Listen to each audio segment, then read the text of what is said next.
Bienvenidos todos a Raúl en Red. Es viernes 12 de diciembre de 2025 y este es el episodio número 95. Yo soy Raúl Macías y hoy tengo temas tan interesantes como AirDrop, Intel y atajos. Además, todos ellos tienen que ver con Apple, algo que me gusta mucho a mí.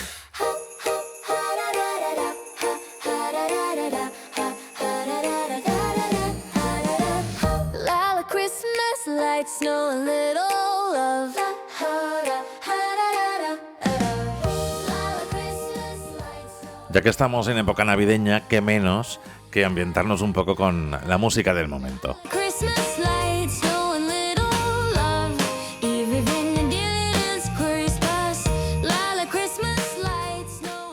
Android por fin tiene su AirDrop y habla con el de Apple. Durante más de una década, AirDrop ha sido uno de los grandes argumentos de Apple para mantenerte dentro de su ecosistema, pero ahora por primera vez un Pixel puede enviar archivos al iPhone de forma nativa, segura y sin trucos raros. ¿Qué ha pasado aquí? ¿Google ha hackeado a Apple o hay un actor silencioso detrás de todo esto llamado la Unión Europea? Te voy a contar cómo Android consigue AirDrop, qué papel tiene el Pixel 10, qué ha obligado a hacer la Unión Europea a Apple y qué significa todo esto para el futuro de la interoperabilidad entre plataformas. La noticia es sencilla de explicar, pero tiene mucha miga. Google ha activado soporte de AirDrop en el Pixel 10 a través de Quick Share. Quick Share es una función de Google para transferir archivos, fotos, vídeos, documentos, de forma inalámbrica entre dispositivos cercanos como teléfonos Android, Chromebooks y PCs con Windows usando Bluetooth y Wi-Fi. Bueno, pues ahora esto también te permite enviar fotos, archivos y lo que sea directamente a un iPhone usando el mismo mecanismo base que usa AirDrop.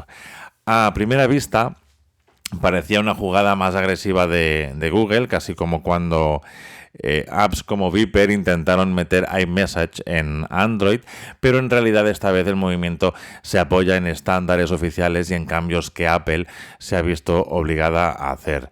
La clave está en la DMA, la Ley de Mercados Digitales de la Unión Europea, de la que te hablo episodio sí, episodio también, y que obliga a los grandes actores como Apple a abrir ciertas tecnologías y garantizar interoperabilidad con terceros. Entre esas obligaciones está adoptar estándares abiertos en lugar de protocolos cerrados. En este caso, Apple ha tenido que dejar atrás el protocolo propietario que usaba para AirDrop y demás funciones de continuidad y abrazar Wi-Fi Aware, un estándar de la Wi-Fi Alliance pensado para compartir datos directamente entre dispositivos cercanos. Durante años AirDrop funcionaba sobre un protocolo propio de Apple, una especie de autopista privada muy eficiente dentro del ecosistema, pero totalmente cerrada a Android y al resto del mundo. Con las nuevas reglas europeas, Apple ha tenido que reemplazar esa autopista cerrada por una carretera pública, Wi-Fi Aware, que permite descubrimiento y envío de archivos entre dispositivos cercanos usando un estándar que cualquier fabricante puede implementar, siempre que el hardware lo soporte, evidentemente. Aquí es donde entra Google. En lugar de romper nada, lo que ha hecho es hablar el mismo idioma estándar que, por obligación regulatoria, Apple ya ha tenido que aprender con sus últimas versiones de sistema. Quick Share en los Pixel 10 se apoya en Wi-Fi Aware para descubrir dispositivos cercanos y enviar contenido, de forma muy parecida a como ya lo hacía entre Android, pero ahora aprovechando que el lado de Apple también entiende ese estándar, se puede establecer una comunicación segura y directa con los iPhone.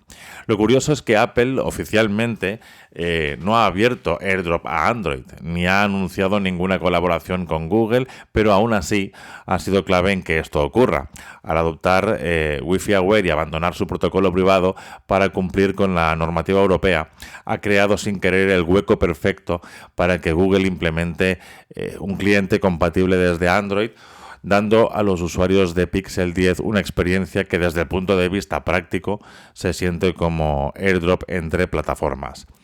Una de las preocupaciones lógicas cuando se oye Android hablando con AirDrop es la seguridad. Estamos abriendo una puerta peligrosa.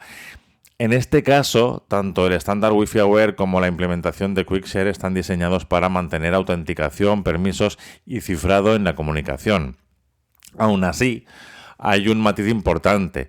Esta capacidad depende de que los dispositivos soporten bien Wi-Fi Aware y de que Apple no cambie de estrategia en futuras versiones de sus sistemas. Algo que, aunque a día de hoy parece poco probable, no se puede descartar totalmente, sobre todo si el marco regulatorio en Europa cambia. En paralelo a todo esto, en Europa se está reabriendo el debate sobre hasta qué punto la DMA es demasiado dura con las grandes tecnológicas, especialmente viendo que el continente no lidera en empresas de inteligencia artificial.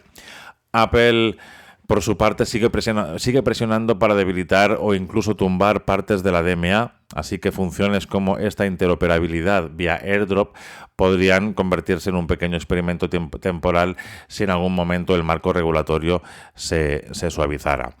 Para el usuario de a pie, para nosotros, el mensaje es muy claro. Por fin empezamos a ver de verdad lo que significa obligar a las grandes plataformas a hablar entre ellas. Primero fue el USB-C en el iPhone, luego el empujón al RCS y ahora este paso hacia compartir archivos de Android entre Android y iOS sin apps raras de por medio.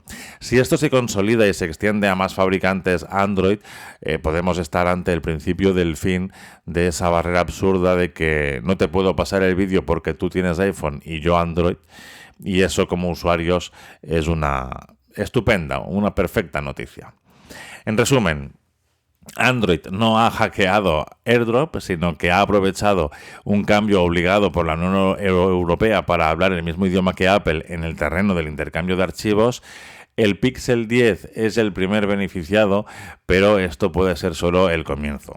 ¿Te imaginas un futuro donde AirDrop, QuickShare y cualquier móvil de cualquier marca se entiendan entre sí como si fueran USB? ¿O crees que las grandes tecnológicas encontrarán la forma de volver a levantar muros? Puedes responderme en comentarios en la web o Mastodon, ya lo sabes. Y mientras tanto, si tienes un Pixel 10, prueba a enviarle algo al iPhone de tu colega, antes de que Europa cambie de idea. Hoy tengo una frase fuerte. Intel podría volver al Mac en 2027. Y no es un viaje al pasado, es una jugada de futuro a priori bastante interesante. Te voy a contar por qué Apple se estaría apoyando otra vez en Intel para fabricar algunos chips de la serie M, qué es eso del proceso 18A del que hablan los analistas y sobre todo qué significa para el MacBook Air, el iPad Pro y para la guerra silenciosa entre Intel, TSMC y el resto de la industria. Ponte cómodo, ajusta tus auriculares que esto es interesante. Para entender este posible regreso de los Intel a los Mac, hay que recordar que Apple se pasó años dependiendo de los procesadores Intel en sus ordenadores hasta que decidió apostar por sus propios chips Apple Silicon, la familia M, empezando por el M1. Ese cambio fue un golpe duro para Intel porque Apple ganó potencia y eficiencia brutal, además, en portátiles, y al mismo tiempo quedó claro que la vieja relación no daba más de sí. Consumos altos, calentamiento y menos control sobre la hoja de ruta. Desde entonces Apple diseña su serie M y los manda a fabricar principalmente a TSMC, el gigante taiwanés que está al frente de los procesos más avanzados de la industria. Lo que cambia ahora es el rol de Intel. No volvería como diseñador del procesador, sino como foundry, como fábrica que produce los chips M de gama de entrada que diseña Apple. Según el analista Ming-Chi Kuo, Apple ya habría firmado un acuerdo con Intel y estaría probando sus kits de desarrollo del proceso 18A con la idea de que Intel empiece a fabricar el M más básico, el que va en los MacBook Air y algunos iPad Pro. Y esto sería entre el segundo y el tercer trimestre de 2027. Hablamos de un volumen estimado de entre 15 y 20 millones de chips al año para ese segmento, una parte pequeña del total de Apple, pero suficiente para darle a Intel un empujón importante en su negocio de fabricar para terceros. Aquí viene ahora la parte más, no sé si llamarla friki, técnica o cómo llamarla, pero yo la suelto, que yo tampoco tenía ni idea. ¿Qué es eso de 18A? Intel lo presenta como su nodo avanzado alrededor de los 2 nanómetros, con tecnologías como Ribbon FET, un tipo de transistor Gate All Around, y Power VIA, un sistema de alimentación por la parte trasera del chip para mejorar eficiencia y densidad. La promesa es clara, más rendimiento o menos consumo respecto a nodos anteriores de Intel, con una mejora notable en densidad de transistores, justo lo que Apple busca para exprimir batería y potencia en portátiles ultrafinos y sus tabletas. Además, 18A es uno de los primeros nodos sub 2 nanómetros producidos en suelo estadounidense, algo que tiene un componente geopolítico importante cuando se habla de reducir dependencia de Asia en la fabricación de semiconductores.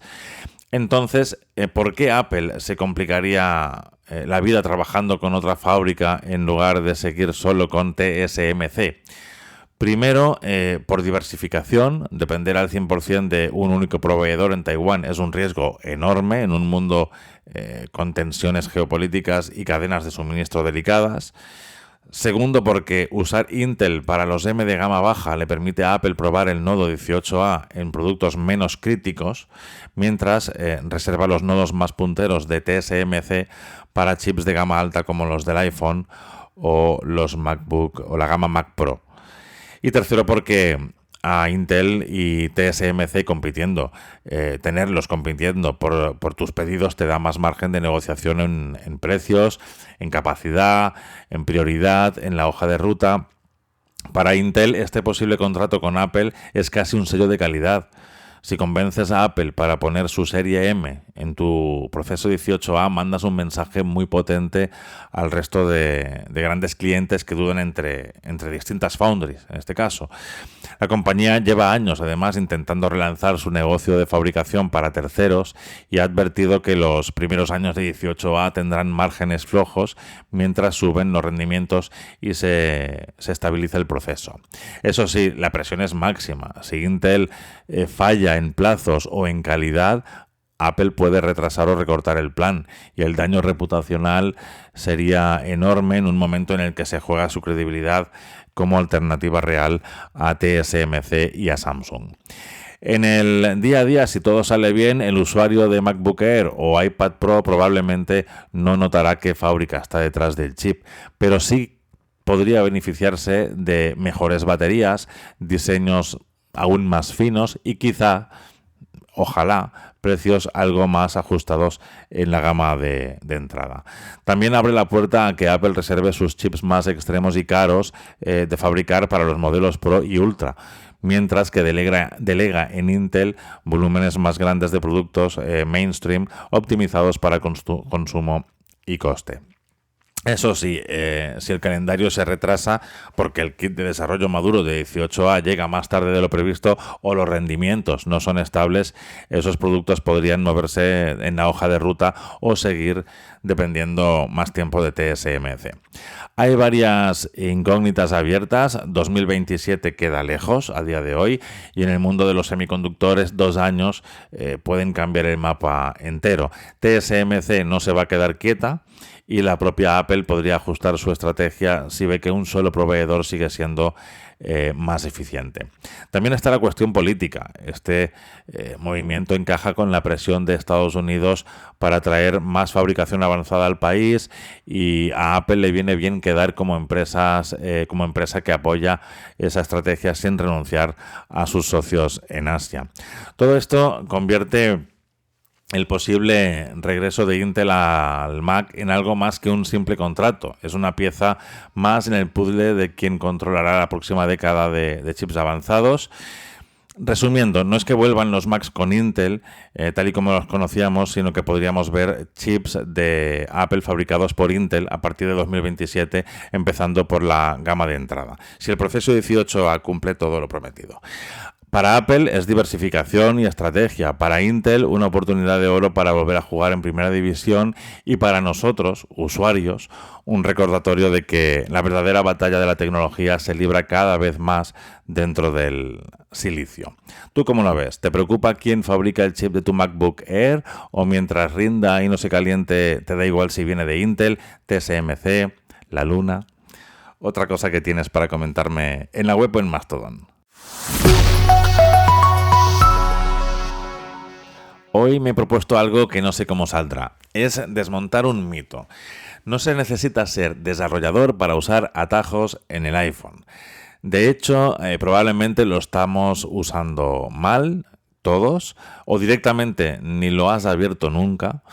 Atajos lleva en iOS años, pero con la integración de modelos de inteligencia artificial, ya sea Apple Intelligence, ChatGPT, etc., se ha convertido en una especie de motor de automatización inteligente del iPhone. Un artículo reciente de Digital Trends titulado "The iPhone's Shortcuts app is smarter than you think, you're just using it wrong", que muestra, ¿has visto? ¿Qué inglés? Que muestra ejemplos reales de cómo usarlo en el día a día. Lo suyo sería que al final del episodio tengas ideas concretas de atajos con inteligencia artificial para guardar información, reconocer pelis de un vistazo, extraer recetas de fotos y analizar archivos sin ser experto. Vamos a empezar para recordar qué es realmente Atajos. Es una app nativa que encadena acciones, leo textualmente la definición, que no sé dónde la he encontrado. Es una app nativa que encadena acciones de diferentes apps y ahora además puede llamar a modelos de inteligencia artificial, ya sea en el dispositivo o en la nube privada de Apple. Y permite usar también servicios externos como ChatGPT dentro de un mismo flujo. Antes teníamos automatizaciones tontas, abrir apps, enviar mensajes, rutinas fijas, y ahora tenemos automatizaciones inteligentes que entienden texto e imágenes, resumen, clasifican y generan contenido dentro del propio atajo. Atajos ya no es solo para nerds, es la interfaz práctica de la inteligencia artificial en iOS y que todos deberíamos conocer y saber utilizar un mínimo. Vamos a ver un atajo, por ejemplo, llamado memoria para guardar ideas en un toque. Encontramos a veces algo interesante en redes, en una web, y acabar con 20 pestañas abiertas, capturas sueltas o marcadores que al final nunca revisas es algo que nos ha pasado a todos. Y esto lo podemos resolver en un atajo, con un solo botón. Hacer una captura de pantalla, la pasa a un modelo de inteligencia artificial para que resuma el contenido, genere un titular, proponga hashtags o palabras clave y lo guarde todo en una app concreta, por ejemplo, Notas. Voy a poner un ejemplo. Imagínate la escena, estás en X, TikTok, Instagram, donde quieras, ves un hilo, un post que quieres recordar para tu próximo episodio, activas el atajo memoria, por ejemplo, y lo que antes eran 5 pasos manuales, ahora es solo 1. Esto convierte atajos en una especie de segundo cerebro, rápido para creadores. Ideas, referencias y enlaces quedan guardados y etiquetados de forma coherente gracias a la inteligencia artificial. Otro posible atajo sería una especie de Shazam para películas. Identificar películas desde un clip. Por ejemplo, estás viendo un clip de una película o una serie en redes y piensas, ¿qué es esto y dónde lo puedo ver? Tomas una captura de pantalla del vídeo que estás viendo, el atajo la envía a un modelo de inteligencia artificial o a una herramienta tipo Google Lens, por ejemplo. Identifica la escena, actores y título de la película o serie y te devuelve la información en una ventana emergente en pocos segundos. Después el atajo envía el título a otro paso de la inteligencia artificial que busca dónde está disponible, servicios de streaming, alquiler, compra, lo que sea. Es literalmente un Shazam, pero para los vídeos que te vas encontrando por internet. Para los fans del cine y para creadores de contenido, esto reduce la fricción a casi cero cuando buscas referencias sin tener que irte a Google, escribir títulos aproximados, etc. Otro atajo podría ser receta, sacar platos y recetas de una foto. Vemos, por ejemplo, una foto de comida en Instagram o en una historia de un amigo y te preguntas, ¿qué lleva esto? ¿Cómo lo puedo yo preparar? Pues activando el atajo receta, por ejemplo, mientras ves la foto, el atajo te hace una captura y se la manda a un modelo tipo ChatGPT, por ejemplo, identifica el plato, genera una receta completa con ingredientes, pasos de preparación, añade una breve descripción del plato y su valor nutricional aproximado por ración, todo muy saludable. Todo se guarda automáticamente en notas junto con la imagen original. Y en vez de hacer tú una búsqueda inversa de imagen, abrir webs con todos los banners que te vas encontrando, pop-ups y demás, copiar ingredientes, lo tienes todo estructurado en un único lugar y en un momento. Otro ejemplo de atajo podríamos hacerlo de análisis de archivos y rutina de trabajo. Analizar archivos PDF, documentos largos, artículos técnicos. Tendríamos que crear un atajo donde seleccionamos un archivo o lo compartes desde cualquier app, el atajo envía el contenido a un modelo de inteligencia artificial en el dispositivo o en una nube privada y te devuelve un título, un resumen corto, una lista de puntos clave en formato viñetas y opcionalmente te guarda el resultado en notas o en tu app de notas favorita para consultarlo luego. La ventaja, estableces una plantilla de análisis que puede repetir siempre igual, de manera que tus resúmenes de documentos sean consistentes. Cómo está cambiando atajos con Apple Intelligence, nuevas acciones específicas de la inteligencia artificial. Acción Use Model para usar directamente los modelos de Apple Intelligence dentro de un atajo. Acciones de resumen de texto, reescritura y regeneración de imágenes integradas en atajos. Flexibilidad de modelos. Posibilidad de combinar el modelo en dispositivo, el modelo en la nube privada de Apple y servicios externos como ChatGPT en un mismo flujo según el tipo de tarea. Atajos empieza a parecerse a un orquestador de agentes de inteligencia artificial, algo que antes solo se veía en entornos quizá mucho más técnicos. Yo como recomendación inicial daría empezar copiando atajos ya hechos. En la galería de atajos tienes muchísimos, hay creados por la comunidad, e ir modificándolos poco a poco. Ve trasteando con ellos. Hay que recordar que Apple enfatiza el proceso local y la nube privada para los datos de los atajos con inteligencia artificial, algo que de entrada puede tranquilizar a esos usuarios más desconfiados. Los ejemplos de ideas del artículo de Digital Trends muestran que la clave no es saber programar, sino identificar tareas repetitivas que se pueden delegar a la inteligencia artificial dentro de un atajo. Prometo que, todo esto es un follón, prometo que en algún momento de enero o febrero dedicar un episodio a la app Atajos, porque creo que no le estamos sacando el partido que podríamos sacarle. Y de paso dejaría en la web algunos atajos que quizá vengan bien a más de uno. Alguno encontrado por ahí, alguno que me lanzo a crear yo. Antes de terminar, por las fechas en las que estamos, yo no sé si habrá o no otro episodio en este 2025. En caso de que no lo haya, feliz Navidad, próspero 2026 a todos. Por mi parte, nada más. Puedes encontrarme en Mastodon para lo bueno y para lo malo. Gracias infinitas por escucharme. Un saludo.